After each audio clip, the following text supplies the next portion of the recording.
So there's this guy out there named Jake Paul. Him and his brother got popular back in the day on an app called Vine. They moved this following to their own individual YouTube channels and other social medias. Something I want to point out was not easy to do, as a lot of these Vine stars faded out when it was all said and done. And over the last 6 years or so, the Paul brothers became a household name for children everywhere and sold a lot of merch, making millions of dollars each. Good morning, Jake Paul. It's What's Gucci. If you're new here, my name is Jake Paul. You guys are the Jake Paulers, and yo, what do they need to do, Chad?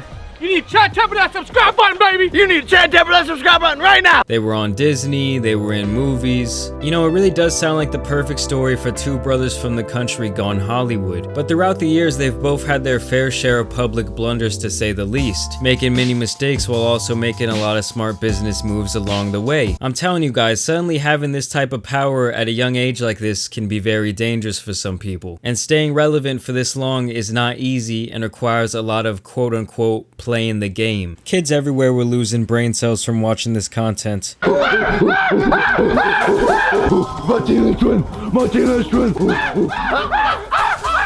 Where is other Martinez friend? And these guys were catching a lot of flack from the YouTube community. And whether you like it or not, these Paul brothers are what I would call polarizing figures. This means they're very famous and have about an equal number of people who love them that hate them. Stuck in an endless cycle of praise and criticism, as some love this style of content while others deemed it no different than pointless goo goo gaga crap that should be used to entertain kids. This, combined with some other scandals, had left a bad taste in the public opinion's mouth when it came to these brothers. But now in the last year and a half or so, we've seen Logan turn over a new leaf and become a more mature version of himself, distancing his brand and channel away from the family-friendly content and focusing on attracting an older, more diverse demographic audience. You know, it's gotta be hard pandering to children all the time and being seen as the guy who draws that type of crowd. To put it simply, this man made the decision that he was gonna level up. I think I leveled up, so I'm feeling unstoppable. Make you stick it up, boy, I'm popping like a popsicle. Hurdle many obstacles, dodge a couple bullets, try and send me to the hospital.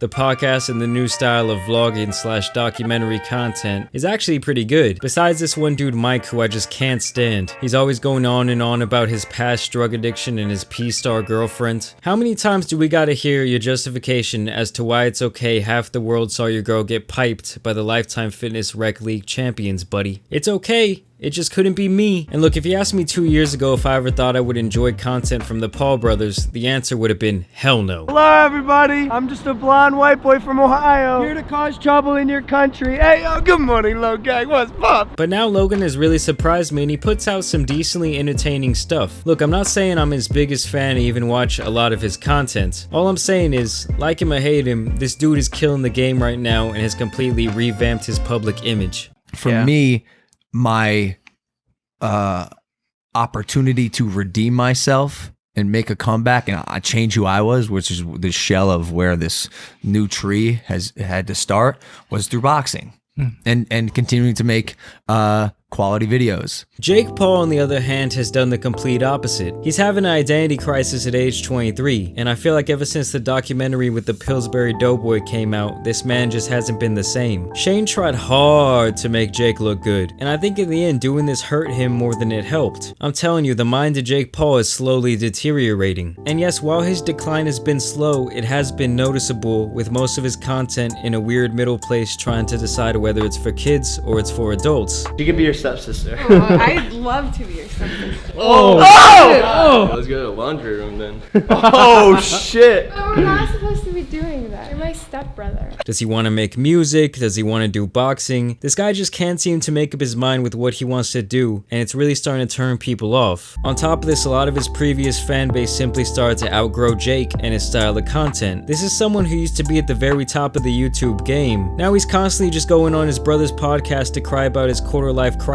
and how he's dealing with legal matters constantly, pretty much alluding to the idea that he's lonely and unhappy a lot of the time with no real friends around him. It just pisses me the fuck off. And then You're good. Take a break. Take a break. Yeah, take a breather. Take a breather. And now with this latest news coming out, this man is going to be in an even worse place than before. First of all, he got arrested during all those riots a few months back. And because of this arrest, the feds came to search his home where they confiscated some automatic weapons, which I don't really give a damn about that. If you want to have a gun, you should be able to have a gun, as long as your background check is clear and you have the correct licenses, of course. This gun retrieval was really about the only thing that happened to Jake at this time, as the looting charges were eventually dropped when he had an alibi during the time that the looting occurred. But this was still a bad look for Jake, because the internet always loves a nice storied lie more than the boring truth, especially when it's someone who's already disliked by millions of people. He had also been under some fire lately for hosting huge house parties during a worldwide pandemic. Not a very smart move. On top of this, more news came out that Jake owes over $2 million that he didn't pay on taxes for the last year, which I'm sure he's good for, but that still really does hurt the bottom line. Seems like everywhere this guy turns is negativity, but hey, maybe that's just the environment he built for himself over the years. It really is just amazing to me to see the difference in trajectory for these two brothers and their individual brands. At one time, these two were pretty much seen as Dumb and Dumber, Thing 1 and Thing 2. Jake Paul, how do you feel about all the recent hate and drama? He don't speak English. He don't speak English. Just say it's every day, bro. Okay. But somewhere along the line you start to see the differences. Jake was usually selfish, acting out of personal interest, while Logan showed more of a human element to himself, especially after the Forest incident that really humbled this dude. Well, that and losing to UK favorite KSI in front of all your fans. People like Logan now, and they still don't like Jake. You know, I'll probably never be a fan of Jake Paul, but that doesn't mean I want to see him do bad or I see him as a terrible person. He's just kind of a huge doucher, and he's just not as smart or self-aware as his brother. But maybe he'll change that. You know, one was able to switch their brand while the other is struggling with his identity. Like I said, I'm not a huge fan of either, but it's obvious that one is ratioing the other every time, and it's not even close. You know, it's also nice to see a bird rise out of the ashes every now and then and learn from their mistakes, the public allowing them to come back. I'm telling you, having all that power at a young age will make you do some crazy privileged stuff. That's the only reason I'm cutting idiots like this a break. But let me know what you guys think about the situation down below. Do you like Logan now? Do you still hate him? Do you like Jake now? Do you still hate him? Let me know down in the comments. As always, I want to thank you guys for watching today. Thank you for subscribing. It always helps when you drop me a big like and share with your friends. But there's some other YouTubers out here that need to get covered, so it's been your boy the Tan Superman, and I'm out. Peace.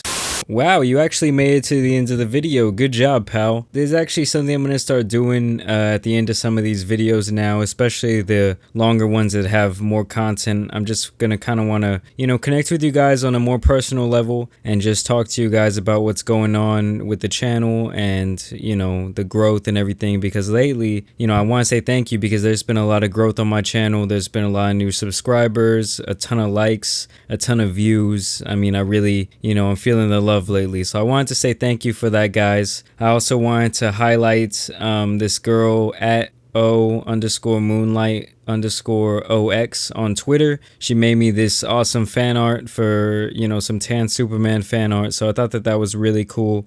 I really appreciate that. And yeah, guys, thank you for the comments, thank you for the likes, thank you for all the support. Keeps me so motivated during this time. And yeah, just be safe, eat your vegetables, drink your water. Catch you later. Peace.